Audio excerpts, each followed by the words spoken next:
و اون روز رسید، روزی که ای کاش هیچ وقت نمی رسید. رفت به دختره گفت من خیلی از شما خوشم میاد. دوست دارم با هم باشیم.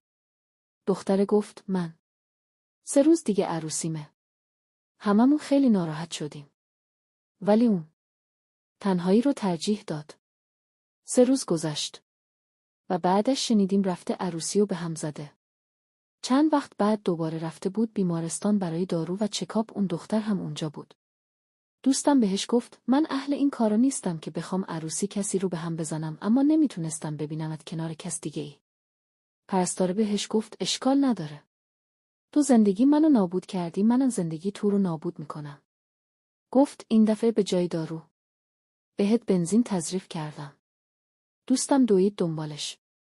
اونم فرار کرد، ولی یهو وسط راه بنزینش تموم شد و خورد زمین.